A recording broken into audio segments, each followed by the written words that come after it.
అంటే ప్రియ సహోదరులారా, నీవు నేను మనందరము నశించిపోవటం దేవునికి ఇష్టం లేక పాపులైన మనలను రక్షించి తన బిడ్డగా స్వీకరించడానికి దేవుడు తన సొత్తుగా చేసుకుంటానికి తన రాజ్యానికి వారసులుగా చేయటానికి మనందరం ఎవ్వరు కూడా మనం నశించిపోయి నరకానికి పాత్రలు అవటం మనము దేవునికి ఇష్టం లేక ఆయన మనల్ని రక్షించడానికి వచ్చారు. అందుకని ఇక్కడ ఆయన లూకా సువార్త ద్వారా మాట్లాడుతున్నారు. నశించిన దాన్ని వెతికి రక్షించడానికి మనసు కుమారుడు లోకమునకు వచ్చును, అతనితో చెప్పాను. వారు ఈ మాటలు వినిచుండగా తన యెరూషలేమునకు సమీపమున ఉండుట వలన దేవుని రాజ్యము వెంటనే ఆగపడినని వారు తలంచుట వలన ఆయన మరి యొక్క ఉపమానము చెప్పగా ఏమనగా, రాజకుమారుడు ఒక రాజ్యము సంపాదించుకుని మరలా రావాలనని దూరదేశములకు ప్రయాణమై తన దాసులను 10 మందిని పిలిచి వారికి 10 దినారములు ఇచ్చి, నేను వచ్చే వరకు వ్యాపారము చేయడని వారితో చెప్పాను. దేవునికి స్తోత్ర, హల్లెలూయా.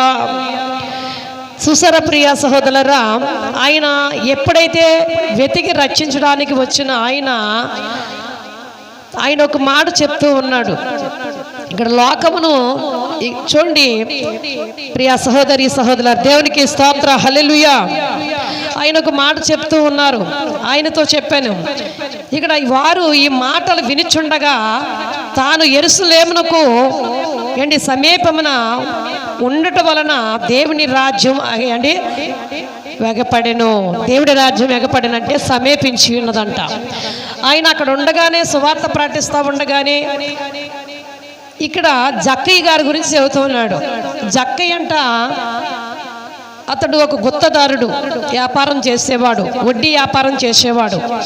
రెండోది పన్ను కట్టించుకునేవాడు మాట. పన్ను, ఇంటి పన్ను, నీళ్ల పన్ను ఎలా కట్టబడుతున్నాయో ఆనాటి కాలంలో కూడా పన్ను కట్టించుకునేవాడు. అతని గురించి ఒక మాట చెప్పాడు. నశించిన దాన్ని వెతికి రక్షించడానికి నేను వచ్చాను అని చెప్పి అక్కడ ఉన్న వారందరితో దేవుడు మాట్లాడారు.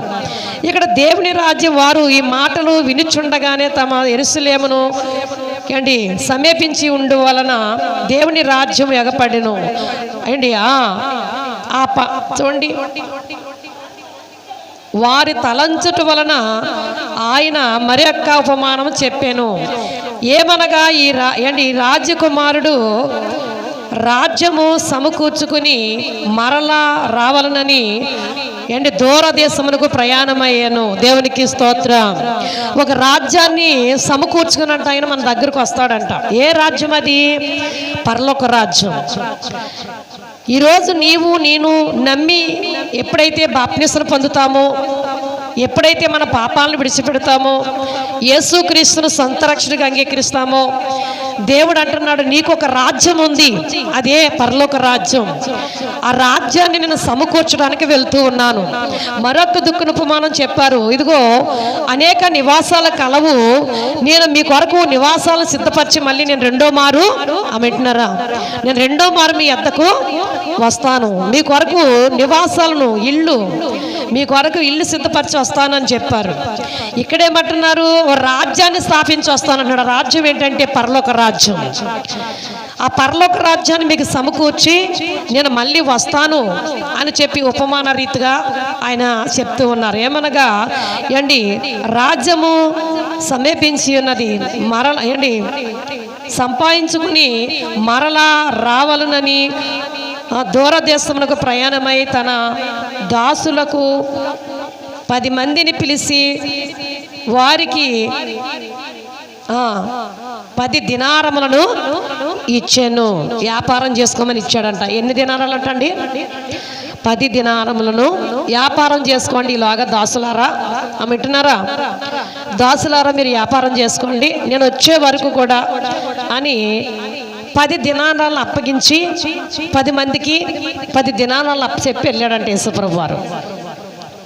ఈ 10 మంది ఏం చేశారయ్యా అంటే దీన్ని కూడగట్టారా 10కి 10 సంపాదించారా, లేతే మొత్తానికి ఆ 10ని పోగొట్టుకున్నారో కిందకి చదవండి. అయితే అతన్ని అమ్మా ఎక్కడ్రా, అయితే అతని పట్టణస్థులందరినీ దేశించి ఇతడు మమ్మను ఏలుట మాకిష్టం లేదని అతనిని వెనక రాయభారము పంపిరి. అతడు రాజ్యము సంపాదించుకుని తిరిగి వచ్చినప్పుడు ప్రతి వాడును వ్యాపారం వలన ఏమేమి సంపాదించునో తెలుసుకున్నటకై తాను సమీపించిన సొమ్మిచ్చిన దాసులను తన యొద్దకు పిలవమని ఆజ్ఞాపించాను. మొదటికి వచ్చి, అయ్యా నీ వలన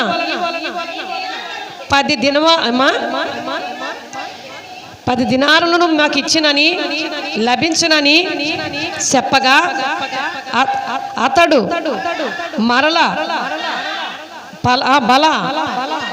భలే మంచి దాసుడా, నీవు ఈ కొంచెంలో నమ్మకముగా ఉంటివని గనుక 10 పట్టణముల మీద అధికారమై ఉండుమని వారితో చెప్పాను. సపలగొట్టి దేవుని నామాన్ని మహింపరుద్దాం. ఇక్కడ 10 మందిని పిలిచి 10 దినారాలు ఇచ్చి వెళ్ళాడు దేవుడు.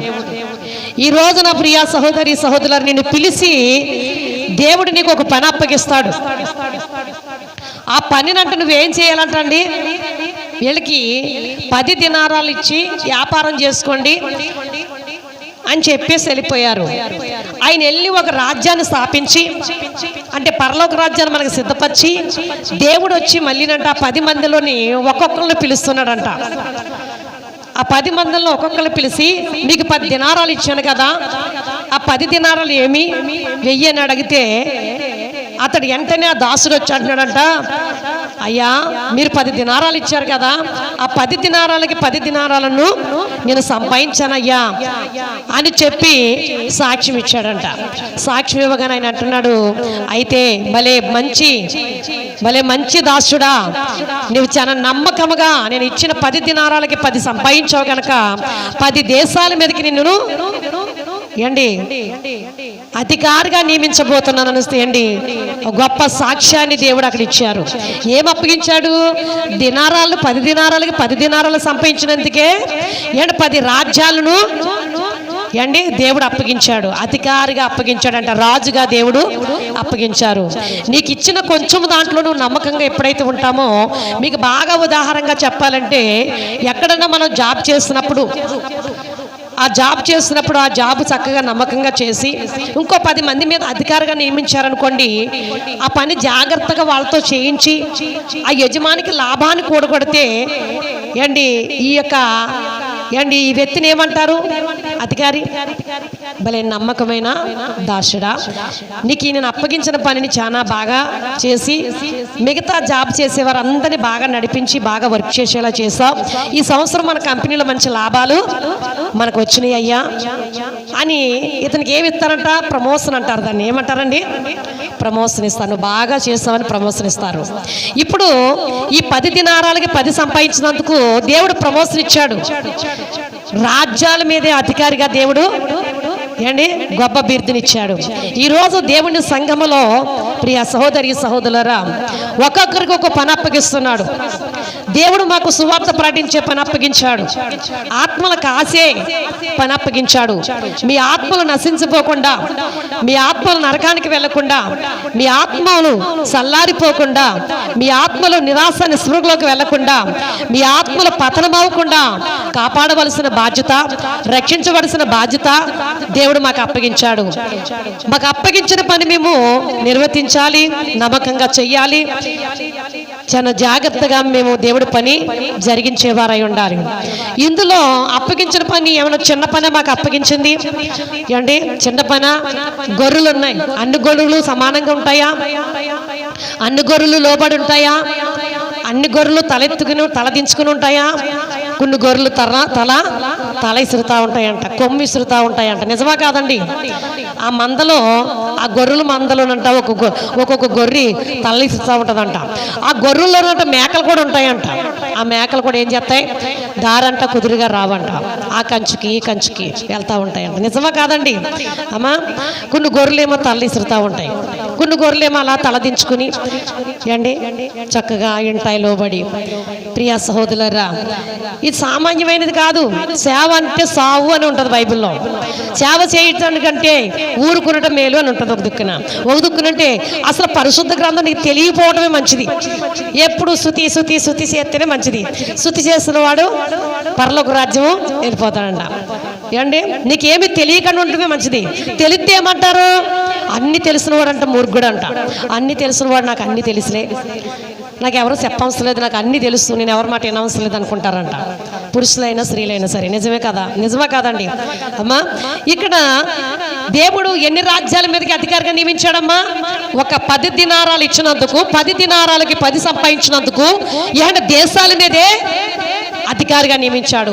ఈ రోజు నా ప్రియ సహోదరి సహోదరుడా, నీకు ఇచ్చిన 10 తలంతులు, నీకు ఇచ్చిన 10కి 10 చేస్తున్నావా? నువ్వు వృద్ధి అవుతున్నావా? 10కి 10 చేస్తున్నావా లేదా?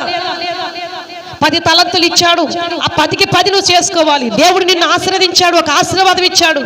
ఆ ఆశీర్వాదాలు ఇంకా 1కి 2, 2కి 2, 3కి 3 అలా కృపయంబడి కృప నువ్వు ఆశీర్వదించబడుతున్నావా లేదా?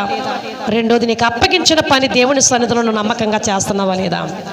ఒకటి అప్పగిస్తే దాన్ని ఏం చేయాలి? ఇంకొక పని చక్కబెట్టాలి. ఆ పనే చెప్పాడు కదా అని ఏంటి, ఆ ఒక్క పనే చెప్పారు కదా నాకు చేసి మనం వెళ్ళిపోకూడదంట. ప్రియా సహోదరు, దేవుని పని చాలా నమ్మకంగా చేయాలి. దేవుణ్ణి స్తుతించుట, దేవుణ్ణి గణపరచుట, దేవుని ఏంటి ఆరాధించుట. అయి కూర్చోవాలి, తిరక్కండి. దేవునికి స్తోత్రం. దేవుడి పని చాలా నమ్మకంగా మనం ఎప్పుడైతే చేస్తామో దేవుడు మనల్ని దీవిస్తాడు. ప్రియా సహోదరం, 10కి 10 అంటే వీడు స్వామరా ఏండి? అప్పగించిన దాన్ని వృద్ధి చేసుకోగలవాడా? 10కి 10 చేశాడు. నువ్వు రక్షించబడిన నీవు ఇంకో 10 మందిని సంపాదించాలి. అర్థమవుతున్నాడు దాని అర్థం? ఇతను 10 ఆత్మలు అప్పగించేళ్ళాను నేను, 10కి 10 సంపాదించాడు. ఇతను ఈ 10 ఆత్మలు ఎంత జాగ్రత్తగా చూస్తున్నాడు కదా, అయితే దేశాలను అప్పగించేది ఇంకెంత గొప్పగా పరిపాలన చేయగలడు. ఇతని వల్ల దేశానికి మేలే కదా, తప్ప కీడన్నది ఉండదు అని అక్కడ దేశాల మీద నాయకుడిగా దేవుడు అప్పగించాడు. దేశాలకే అధికారిగా దేవుడు చేశాడు. ఈరోజు నీ కుటుంబానికి నువ్వు రాజు అయి ఉన్నావు. ఈరోజు నీ కుటుంబానికి నువ్వు రాణి అయి ఉన్నావు. రాణి అయిన నీవు, రాజు అయిన నీవు, నీకు అప్పగించిన కుటుంబం ఎలాగుందో నువ్వు ప్రశ్న వేసుకున్నావా? నీకు అప్పగించిన కుటుంబము ఆశీర్వాదకరంగా ఉందా లేదా? నీకు అప్పగించిన కుటుంబాన్ని, నీకు అప్పగించిన నిన్ను, దేవుడికి అప్పగించబడిన నీవు, నీకు అప్పగించిన గొప్ప బాధ్యతను నువ్వు నిర్వర్తించి చక్కగా దేవునికి లెక్క అప్పగించే వ్యక్తిగా నువ్వు ఉన్నావా? నీ కుటుంబాన్ని నువ్వు లెక్క అప్పగిస్తున్నావా? 10కి 10 లెక్క అప్పగించాడు. యజమాని వచ్చాడగ్గా, అయ్యా మీరు 10 ఇచ్చారు, 10కి 10 చేశాను. ఇప్పుడు నువ్వు పిలుచుకున్నాడు. నీకు అప్పగించిన నీ ఇంట్లో 4 ఉన్నారు. ఆ 4కి 4 చేయగలుగుతున్నావా? నీ బిడ్డలను రక్షించుకుని, నీ భర్తను రక్షించుకుని, నీ 2 బిడ్డలను రక్షించుకుని, నీ ఇంట్లో 4 ఉన్నారు. మీరు 2 బిడ్డలు, నీవు, ఈ 4 రక్షించి నువ్వు ఇంకేం చేయాలంటే ఇంకో 4 అమ్మా వింటున్నారా? 4 రక్షించాలి. నీ ఇంట్లో 10 మంది ఉన్నారు. ఈ 10 మందే కాదు, 10కి 10 సంపాదించి అడిగినప్పుడు ఏం చెప్పాలంట మీరు? అయ్యా అయ్యా 10 తలంతులు నాకు ఇచ్చావు కదా, ఇదిగోనయ్యా 10కి 10 తీసుకొచ్చాను, ఇంకో 10 సంపాదించుకొచ్చాను అయ్యా అని చూపించడానికి పక్కన ఎవరైనా ఉన్నారు మీకు? అమ్మా ఉన్నారా?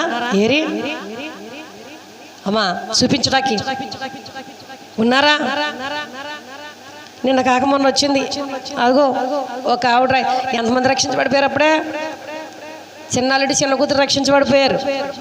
ఆవిడ రక్షించబడిపోయింది. 4 వాళ్ళు రెడీ, ఇంకో జోడ రెడీ. మళ్ళీ కొన్ని రోజుల్లో కళ్యాణికి 5 నెలల అతనితోటే మళ్ళీ బాప్తిస్మకు వాళ్ళు సిద్ధపడతారు. దేవునికి స్తోత్రం, హల్లెలూయా.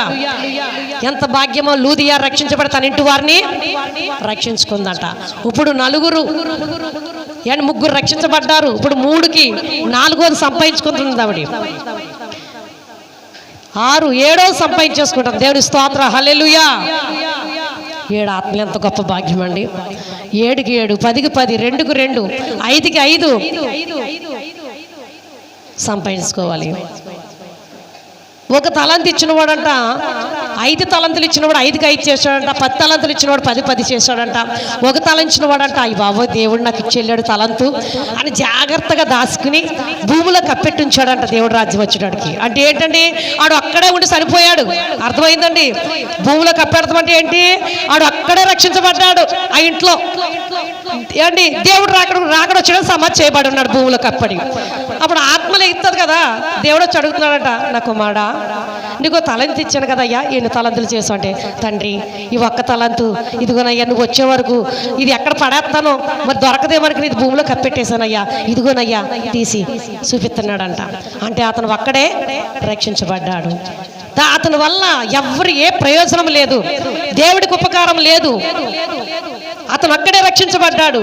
తన భార్యను రక్షించుకోలేదు, తన భర్తను, తన బిడ్డలను రక్షించుకోలేదు, తన కుటుంబాన్ని రక్షించుకోలేదు. 5 తలంతులు ఇచ్చినవాడు 5గురిని రక్షించాడంట. అమ్మా ఎన్ని రక్షించాడండి? 5గురిని రక్షించాడంట. తాను రక్షించబడి ఇంకో 4గురిని రక్షించాడు. 5గురు లెక్క వచ్చారు. 5గురు లెక్క ఇతను ఇతను రక్షించబడి ఇంకొక 5ని 6గురు అయ్యారు. ఇక్కడ ఏమండి అడుగ్గానే అంటున్నాడంట, ఇదిగోనయ్యా 5 తలంతులు ఇచ్చారు కదా మీరు, 5కి 5 సంపాదించానయ్యా. అంటే నీకు అప్పగించిన పని మీద నీకు ఒక శ్రద్ధ ఉండాలి, అప్పగించిన పని మీద ఒక బాధ్యత ఉండాలి. దేవుడు నీకు రక్షణ ఇచ్చాడంటే నాతో నీ రక్షణ గతించిపోద్దన్న ఆలోచన నీలో ఉండకూడదు. రక్షించబడిన నీవు, బాప్తిస్మం పొందిన నీవు, నువ్వు రక్షించబడిన నీవు, నీ భర్త, నీ పిల్లలు, నీ కుటుంబము అంతా రక్షించబడి దాకా పెనికిలాడాలి దేవుడి దగ్గర. చెత్తా సేదారాలు పోగేసుకుంటాం, మనము అడుగుతూ ఉంటాం, పనికిరాని అన్ని అడుగుతూ ఉంటాం. రోగం వస్తే భయపడిపోతాం, తుఫాను వస్తే భయపడిపోతాం, పిడికిలు వస్తే భయపడిపోతాం, ఉరుములు వస్తే భయపడిపోతాం, వ్యాధి వస్తే భయపడతాం, జ్వరాలు వస్తే భయపడతాం. పేట్లో జ్వరాలు పడిపోతున్నాయి అనుకో, పేట్లెస్. అప్పుడు కనుక నీకు జ్వరం వస్తే అయ్యి బాబా నాకు కూడా పేట్లెస్ అడిపోయి చచ్చిపోతానేమో, ఇదో బెంగ. నిజమా కాదండి? ఎవరైనా చనిపోయారనుకో, నేను చనిపోతానేమో వాళ్ళతోటి.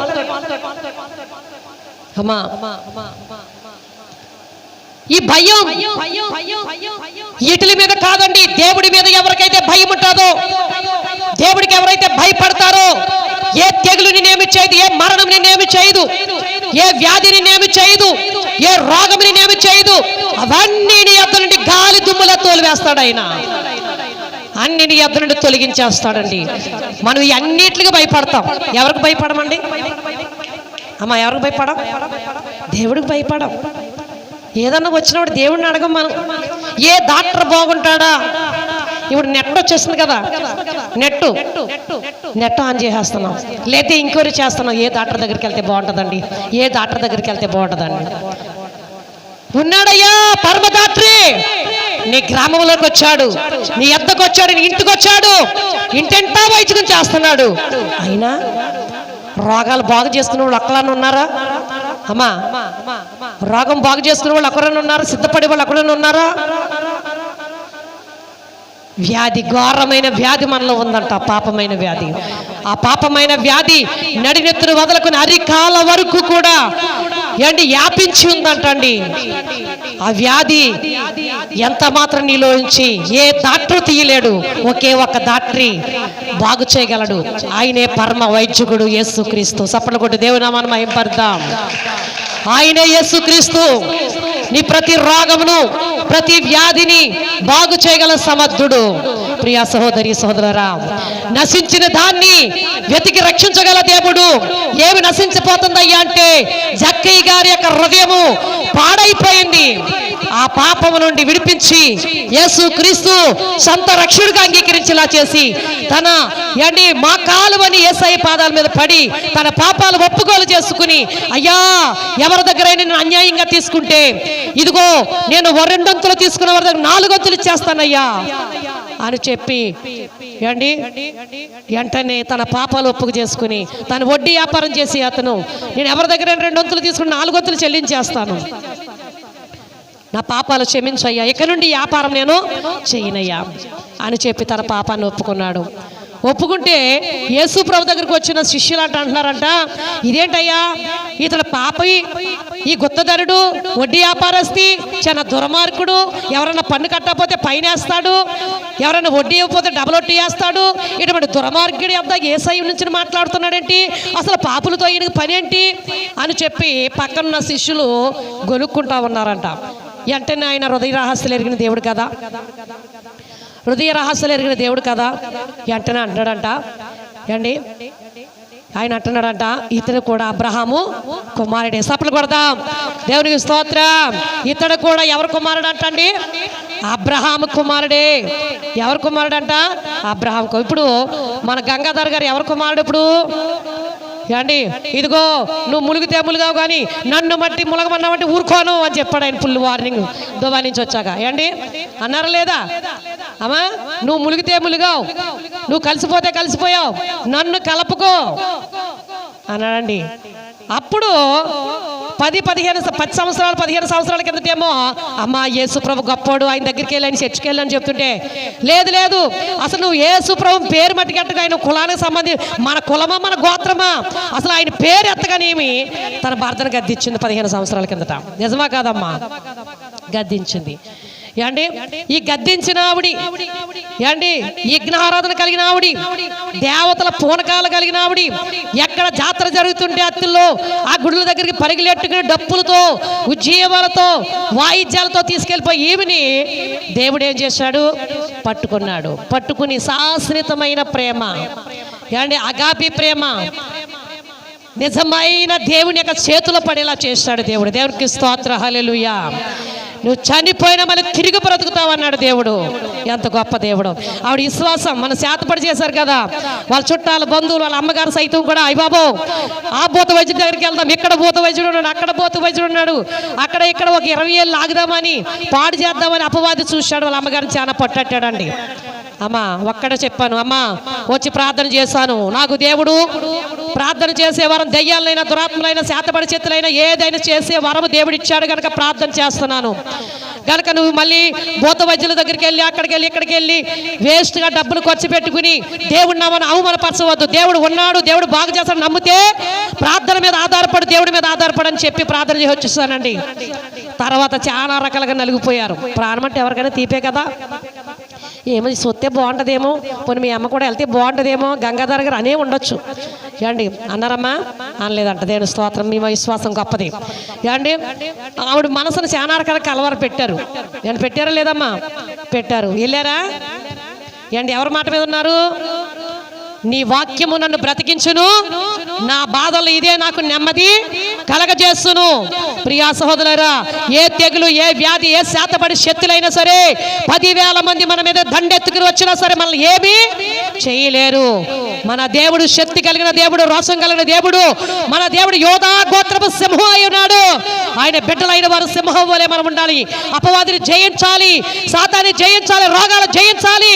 అనేక వ్యాధులు, బాధలు, సమస్యలు కలగజేస్తున్నా ఆ శత్రువును మన కాళ్ళ కింద అనగదొక్కాలి తప్ప మనం భయపడిపోయి పారిపోకూడదండి. దేవుని స్తోత్ర, హల్లెలూయా, హల్లెలూయా. జయం పొందాలి, మనకు జయ జీవితం ఇచ్చాడు దేవుడు. వాటమన్నది మనకు లేదంట. ఇక్కడ ఆయన చెప్తూ ఉన్నాడు, ఏమని చెప్తున్నారు అండి? ఆయన దినారాలు ఇచ్చారంట.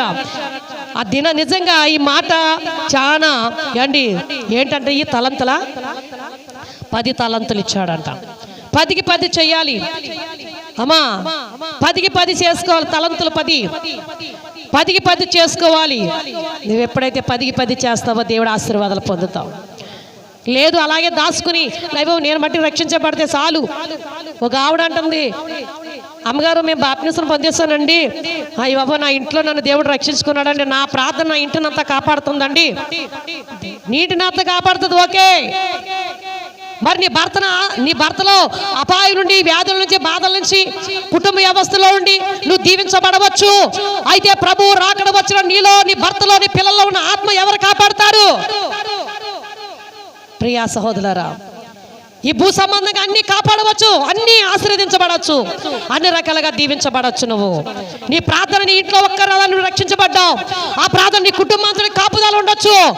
కానీ తీర్పు దినాన్న ప్రభు రాకడలో నీ భర్త ఆత్మ ఏమైపోతుంది? నీ భార్య ఆత్మ, నీ పిల్లల ఆత్మ, నీ కుటుంబ ఆత్మలు, నీ యొక్క ఏంటి నీ కుమారుడు, నీ కుమార్తె ఆత్మ, నీ కోడలు, నీ కుమారుడు ఆత్మ, ఏ రోజు వారి ఆత్మలకు లెక్క నువ్వు కాయగలవా? నీ ప్రార్థన వాళ్ళని ఏంటి ఆపగలనా? నాకం నుండి తప్పించగలనా? పాపము నుండి విడిపించగలనా? చూడండి, ఆలోచన చేయండి. ఇప్పుడు నీ ప్రార్థన ఎలా ఉండాలంటే ఆశీర్వాదాలకే కాదండి, రక్షణకి ముందు దారి తీయాలి. రక్షణకి మొదట ప్రార్థన, ప్రతి విశ్వాసి ప్రార్థన రక్షణ కొరకు ప్రార్థన చేయాలి. నీ కుటుంబం రక్షణ కొరకు, నీ బిడ్డల రక్షణ కొరకు. ఇక్కడ లూదియా, ఇక్కడ చూస్తే జక్కీ గారు పాపే, ఒక్కరోజునే చూడగానే యేసు ప్రభువును తన పాపాలు ఒప్పుకున్నాడు. ఈ రోజు నిన్ను చూడగానే నీ క్రియలు, నీ ప్రవర్తన, నీ నడవడిని బట్టి నీ భర్త, నీ పిల్లల మార్పు చెందాలి. మార్పు చెందేలాగా మనం ఉండాలి, మాట్లాడాలి, తెలియజేయాలి. దేవునికి స్తోత్రం, హల్లెలూయా. హైదరాబాద్లో మొన్న మందిరంకి ఏరే మందిరము, అదే ఆ రూమ్ ఖాళీ చేసి ఏరే రూమ్ తీసుకున్నాం ఏమండి. అయితే ఒక సహోదరుడికి గుండెల్లో నొప్పి అంటే ఎప్పటి నుంచో, పై రూమ్లో ఉంటారు, మన కింద రూమ్ తీసుకున్నాం. అయితే వాళ్ళు బాగా విఘ్నారాధనలు ఏమండి. ఆ ఇంటి ఓనర్తో కూడా మాట్లాడి ఆమె మనకి రూమ్ ఇప్పించారు. సంఘపిల్లలు వెంటనే వెళ్ళి రూమ్ ఎప్పుడైతే ఇలా ఖాళీ చేయాలంటున్నారు, ఎలాగ ఏంటంటే వెతికేశారు. సంఘపిల్లలు వెళ్ళిపోయి వెతికేసి ఆ రోజునే కడిగేశారు, మా కళ్ళెదరి కడిగేసి రూమ్ కడిగేశారు. తర్వాత వడ్రింగ్ వేసారు. రాము ఉన్నారు కదా పోలీసు, అలా అన్న వడ్రింగ్ కార్పెంటర్ అన్నమాట. వెంటనే అవన్నీ ఇప్పుకొచ్చేసి ఆ చర్చలోంచి ఇక్కడ మళ్ళీ ఏరే రూమ్లో దిగేసాడు. బ్యాండర్ గట్ట అన్ని బలిపీఠం గట్ట అన్ని తెచ్చిస్తారు. నిన్న మొన్నని మ్యాట్ వేసారంట. దేవునికి స్తోత్రం. రూమ్ అంతా ఇక్కడ నేను ఇక్కడే ఉన్నాను అండి, మ్యాట్ వేసారంట. అదంతా కూడా ఇందాక వెళ్ళి రూమ్ కడగండి, మేము వాళ్ళు వస్తున్నాం, మేము ఎక్కుతున్నాం అంటే అమ్మగారు మొన్నే కడిగేసారు, నీళ్ళు కూడా పట్టేశారంట అప్పుడే రమ్ములో. దేవునికి స్తోత్రం. ఏంటి నేను ఫోన్ చేయలేదు, ఏం చేయలేదు, సిద్ధపాటు చూసారా ఏంటండి? సిద్ధపాటు, సిద్ధుల్లో నూనె ఉండాలి, ప్రార్థన కలిగి ఉండాలి. యేసుక్రీస్తు వస్తున్నారు, రాకడ సమీపించినది. మనం ఎదురు చూచేవారుగా ఉండాలి. మన సిద్ధుల్లో నూనె సిద్ధపరచుకుని, సిద్ధపాటు నీళ్ళకుందా? దిద్దుపాటు ఉంటేనే కానీ సిద్ధపాటు రాదు. దిద్దుపాటు ఉండాలి. నీ పాపాలు దిద్దుకోవాలి, నీ యొక్క పాపాలు దిద్దుకోవాలి, నీ అతిక్రియలు దిద్దుకోవాలి, నీ క్రియలు దిద్దుకుని సిద్ధపాటు కలిగి ప్రభు రాకడికి సిద్ధుల్లో నూనె సిద్ధపరచుకుని ప్రభు పిలవగానే మేఘం మహిమ శరీరం ధరించుకుని మధ్యాకాశంలోకి ఎగిరి వెళ్ళిపోవాలంట. దేవునికి స్తోత్రం. ఏమండి, మధ్యాకాశంలోకి వెళ్ళిపోవాలంటే మనకి ఏం కావాలి? ఇప్పుడు అమ్మా ఇలా ఎగరగలమంటావా? సునీత గారు, బుజ్జి గారు, ఇలా ఎగరగలమంటావా? ఏం శరీరం పొందుకోవాలి అమ్మా? ఏం శరీరం అంట?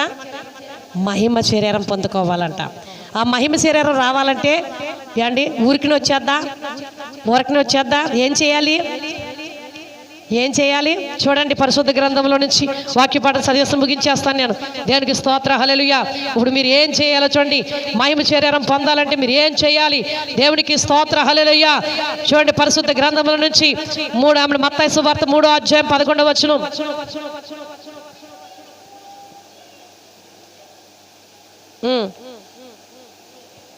దొరికిందమ్మా? మత్తయి శుభవార్త 3వ అధ్యాయం.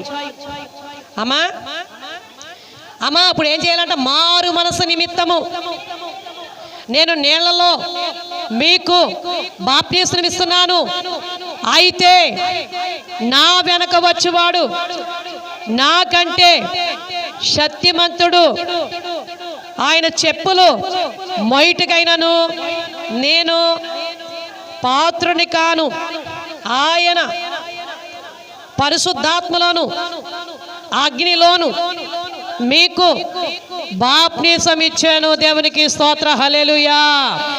ఏంటి? నా వెనక వచ్చేవాడు నాకంటే శక్తిమంతుడు, ఆయన ఏంటి పరిశుద్ధాత్మలోని అగ్నిలో బాప్తిస్మం. అంటే ఎన్ని బాప్తిస్మలు ఉన్నాయి? ఒకటి నీళ్ల మూలంగా, నీళ్ల ద్వారా బాప్తిస్మము, ఏంటి అగ్ని ద్వారా బాప్తిస్మము, పరిశుద్ధాత్మ ద్వారా బాప్తిస్మము. ఏంటి నీళ్ల ద్వారా బాప్తిస్మం పొందినప్పుడు నువ్వు అగ్నిలోను పరిశుద్ధాత్మలో కూడా బాప్తిస్మం పొందుతావు.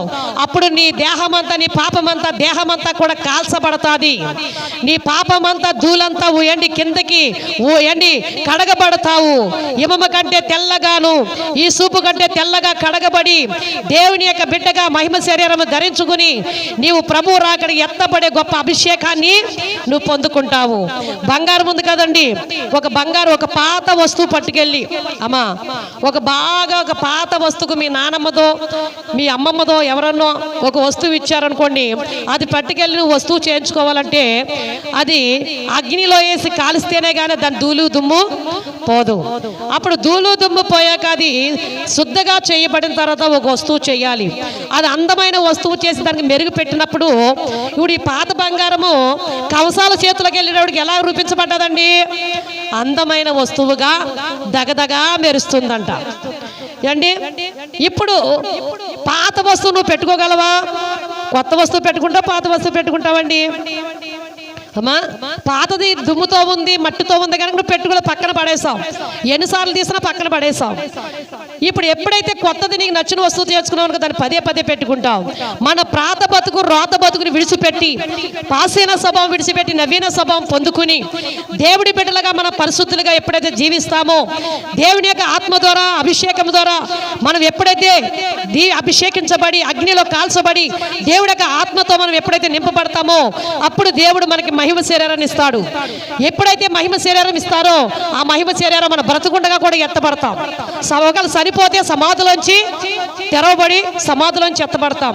ఒకవేళ ఆయన వచ్చినప్పుడు బ్రతికే ఉన్నాం అనుకో ఏండి, ఈ శరీరం పాప శరీరం విడవబడి మహిమ శరీరం ధరించుకుని వెళ్ళిపోతాం. వెళ్ళలేదండి అమ్మా.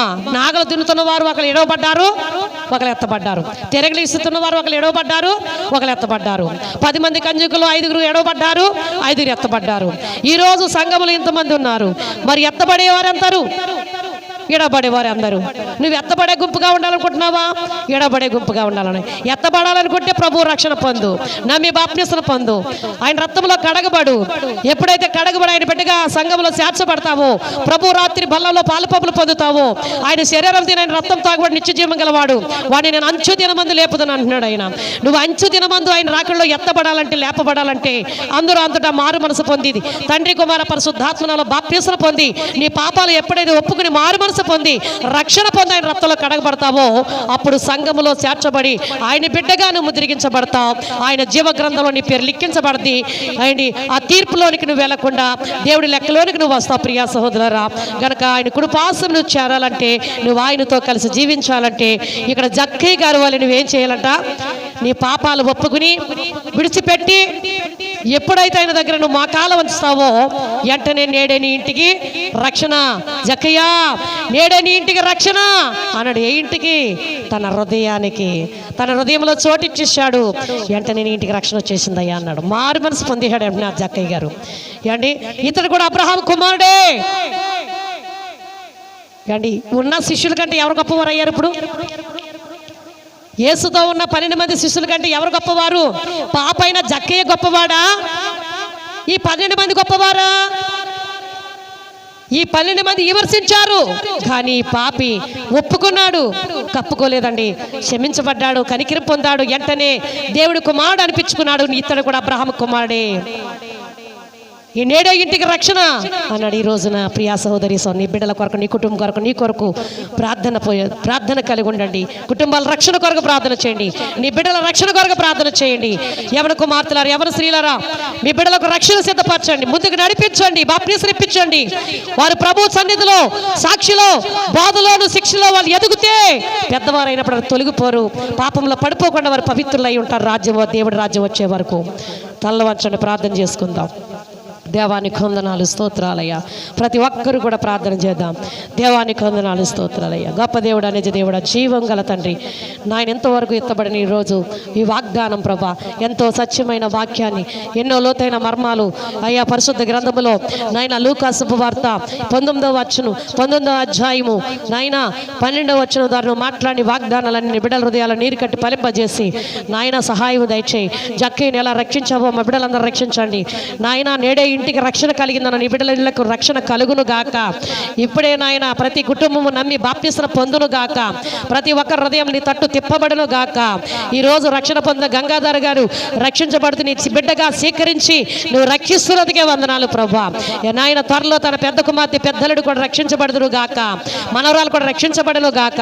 తన ఇంటి వారు వల్లే, కొర్నేలు కుటుంబం వల్లే తన కుటుంబంతో నీ సన్నిధిలో ఉండును గాక అని ప్రార్థిస్తున్నా. వచ్చిన ప్రతి బిడ్డని పేరు పేరు చెప్పిన దీవించి దీవించి ఆశ్రయించి వారి చేపల చెరు రేలు చెరువులు ఎగసాయాలు పాడి పట్ల దీవించి చేతి పనులు వ్యాపారాలు పనికి వెళ్తున్న రెక్కల కార్యములు శక్తివిచ్చి చేతి పనులు వ్యాపారాలు ఎవరెవరు ఎవరికి చేస్తున్నారో దీవించి ఆశ్రయించి గ్రామాన్ని గ్రామ ప్రజలను సంఘాలు సంఘ బిడ్డలను ప్రతి రోగిని ప్రతి యాదిగస్తులు మీరు ముట్టి బాగు చేసి మా గ్రామం మీద ప్రతి శోధన తొలగించి ప్రతి శుక్రవారం నాయన 7 శుక్రవారాలు నాయన ఉపవాస ప్రార్థన చేయమన్నాం నాయన సంఘ బిడ్డలు ఎవరు తప్పుపోకుండా ఈ ఉపవాస ప్రార్థన దేవుడు మాట్లాడి ఆనాడు నెనివే పట్టణం మీదకి ఉగ్రత రాబోతుంది, నెనివే పట్టణం నశించిపోతుంది ఇదిగో అని చెప్పి ప్రకటన చేసినప్పుడు నెనివే వారందరూ దేవుడి మందిరంకి వచ్చి మోకాలు వంచి నాయన ఉపవాసం ఉండి కన్నీరు విడిచారయ్యా, ఆ ఉగ్రత నుండి తప్పించబడ్డారు.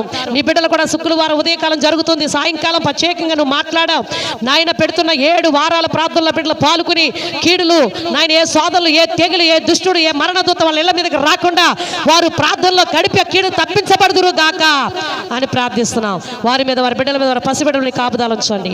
పశువులు పాడి పంటలు చేపల చెరు రేలు చెల్లు ఎగసాయ పాడి పంటలు దాలవ విత్తనాలు సారవ విత్తనాలు కూడా సిద్ధపాటు చేయి. మొలక వచ్చి జాలవ ఉడుపులు కూడా సారవ ఉడుపులు కూడా మంచిగా జరుగును గాక, మంచి నీళ్లు కూడా సమృద్ధిగా ఉండి వర్షాలు కూడా గురిసిన గాక అని ప్రార్థిస్తున్నాం. వచ్చిన బిడ్డలు అందరి పేరు చెప్పిన దీవించి ఆశ్రయించి ఈ దేశాలు స్వదేశాలు ఉన్న బిడ్డలను దీవించి ఈ దేశాల ప్రయాణం సిద్ధపడుతున్న పాస్పోర్ట్లు వీసాలు కూడా సిద్ధపరచమని కీళ్ళను తప్పించి మేలు చేసి ఇంకా రక్షణ లేని వారు ఉంటే వాళ్ళు కూడా రక్షణ సిద్ధపరిచి ఈరోజు బాప్యం పొందిన గంగాధర్ని కూడా నీ బిడ్డగా స్వీకరిస్తున్నందుకు వందనాలు. నీ జీవగ్రంథ బిడ్డ పేర్లు లిఖింప చేయమని ఇదిగో వచ్చిన వారందరినీ మీరు చేతులకు అప్పగించుకుంటూ మీరే మహిమ తెచ్చుకుని త్వరలోనే మంజూరు స్లాపు కూడా నెల సిద్ధపరచబడను గాక అని మగదూర్ల మంజూరు స్థలం సిద్ధపరచబడను గాక. దేవా ఈ రోజు మా ప్రయాణంలో కూడా తోడని క్షేమంగా నడిచి 3 దినాలు వాడుకుని మళ్ళీ నాయన ప్రార్థనలు శుక్రవారం ప్రార్థనకి వచ్చుదము గాక అనే సునామంలో ప్రార్థించి వేడుకుంటున్నాం పరమ తండ్రి. Amen amen. God bless. దేవుడు దీవించి ఆశీర్వదించును గాక. అమ్మ శుభాలు, దేవునికి స్తోత్రం. మరి అమ్మ మరి బాప్టిస్ను మరి గంగాధర్ గారు బాప్టిస్ను పొందుతున్నారు.